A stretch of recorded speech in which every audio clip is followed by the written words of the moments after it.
Welcome back. We are here for the final interview of the three. I'm joined by Luisa, who is our Chief Commercial Officer, and we're going to be talking about the market split, bundle or be bundled.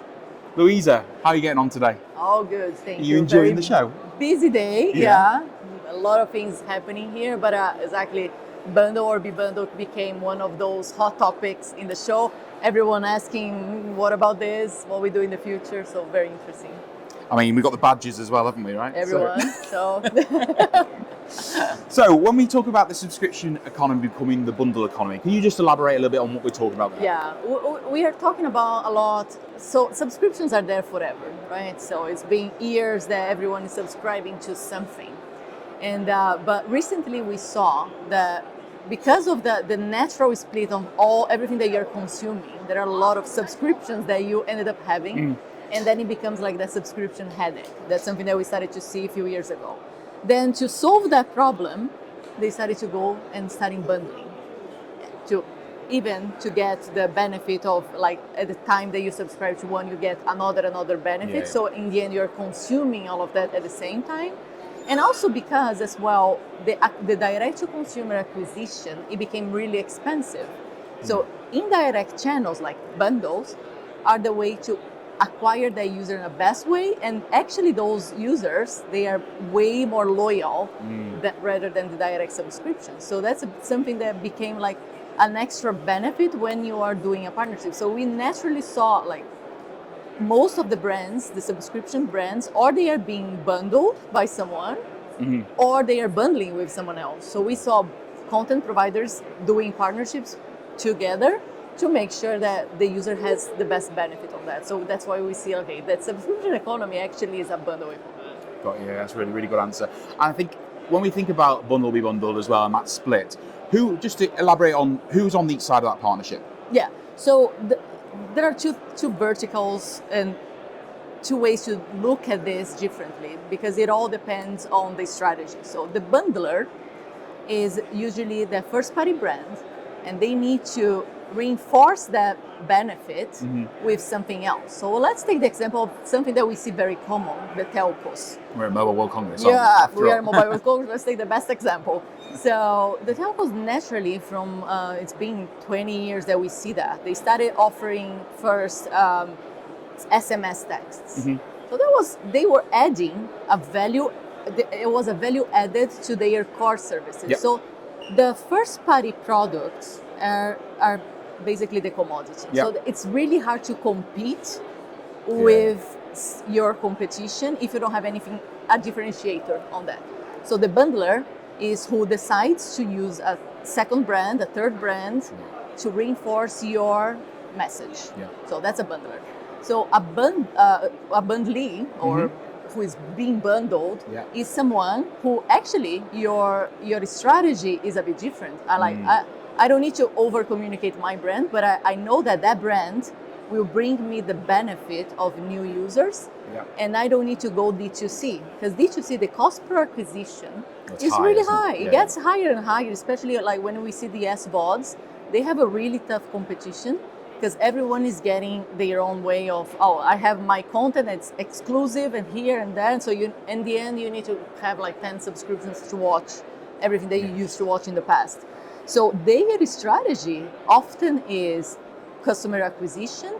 And as I said before, those acquisitions that happen via the bundle, they became like the user is staying for a longer period of time. So the lifetime value is much higher because they are getting the benefit on the other end. So, okay, all right, we started to see as well the multi-party bundles. And the multi-party bundles is basically when you offer in your brand, you offer like 3 or 4 different brands bundled together with one price point. One price point.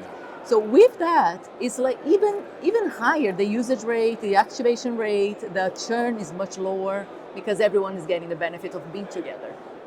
Yeah, and in the report itself, we talk about also the actual consumer behavior around bundles as well. And and the differences between different generations and Gen Z and stuff like that. Have you got any anecdotes from kind of what you've seen in the report? Any comments on that? Well, there are a lot of interesting things that we saw. So the rise of the AI, and that's something that we thought that it would be just basically being used by the Gen Z because that's something new. Actually, if we see everyone is having at least 1 or 2 subscriptions on the AI side, so they are getting that understanding that I need to have something to support me, but not only one. And then when they see it, that's what we started. So last year when we launched the last report, we were seeing that AI was starting to be one of those subscriptions that everyone is getting. Actually now it's going to be like on the 2nd or 3rd place after the SVODs.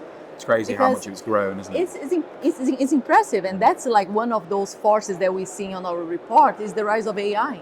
So how AI will also help you deciding how you're going to consume that. So the subscription itself on the AI side is becoming so prominent. So for us, I think that's it's there to stay and to complement everything else that you're having on indirect channels. I want to talk a little bit around, you mentioned about commoditization, right?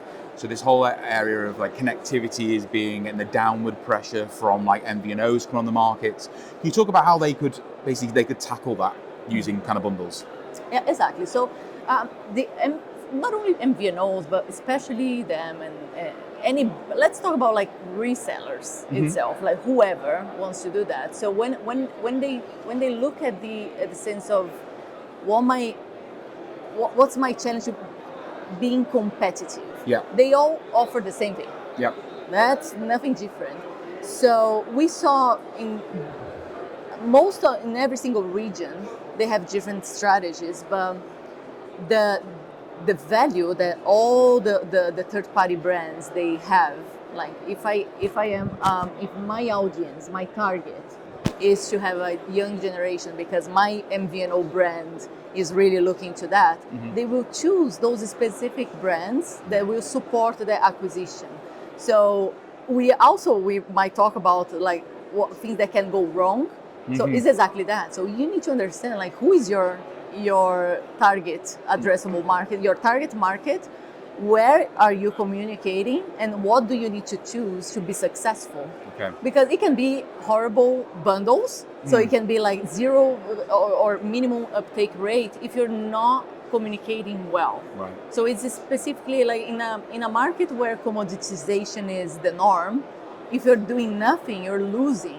You're bleeding your customer base every single month, and the churn can be higher and higher. And that's becoming very common in all the cable companies. Cable, to start, is already at risk because everyone is subscribing to SVODs, etc. So if they are just offering the same thing, and they are not adding those subscriptions, right? They will die. That's happening in the United States. That's happening everywhere. So that's why they started to add other SVODs to complement, and now they started to add other verticals, because if they're going to be the hub to offer something, why not offer any kind of subscriptions, right? So that's how they are looking to that. Another example as well that we've spoken about before and mentioned in the report is Revolut, right? And these models of these kind of neobanks coming online and they're bundling connectivity. What's that kind of impact going to happen on the kind of MNOs and telcos? Actually, if they are not bundling, they will be bundled. And this is exactly what we are saying, right? So that can become just one more choice. And who owns that narrative or the end user? Because the user is just one.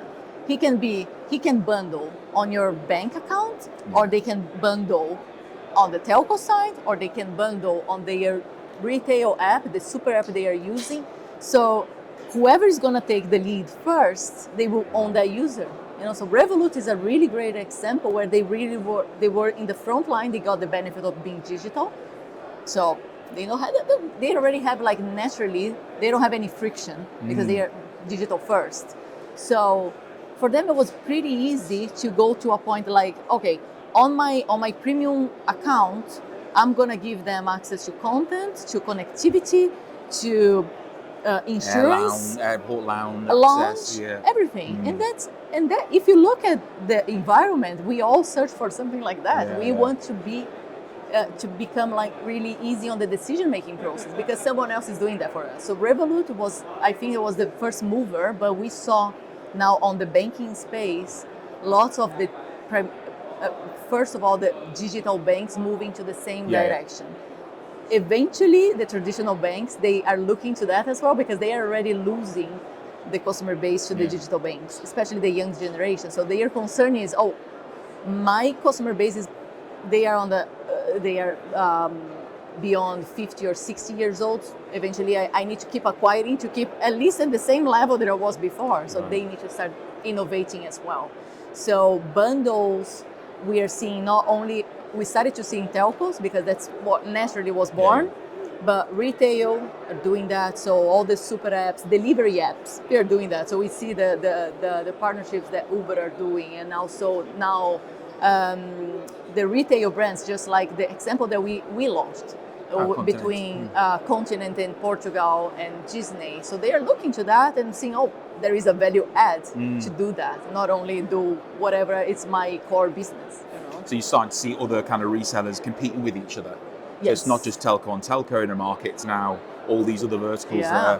In Latin America is a very good example where we see the big delivery apps, like especially in Brazil, like iFood, together with competing with now a Chinese brand coming in, and Rappi in the same market, and everyone is offering some sort of bundle, but they are competing now. So they started to, now they will have to think, okay, what type of offers do I need to tailor that that will give me a higher activation rate, that will give me a higher retention rate, that will translate into the KPIs that I'm searching for. So if they do not look into the quality of that bundle, of that offer, that also will die. So it's now is a way more work to do than was before, because before not everyone was bundling or offering.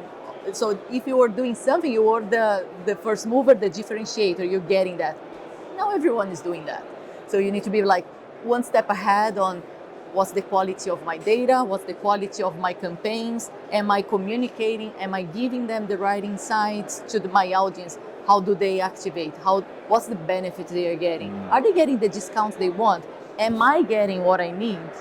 So those, and that's a daily analysis. You need to understand exactly how that's going, so then you can still keep on that best position. Sounds like a lot of work to do that, right? It is, and that's why we're here. Not everyone can do that by themselves.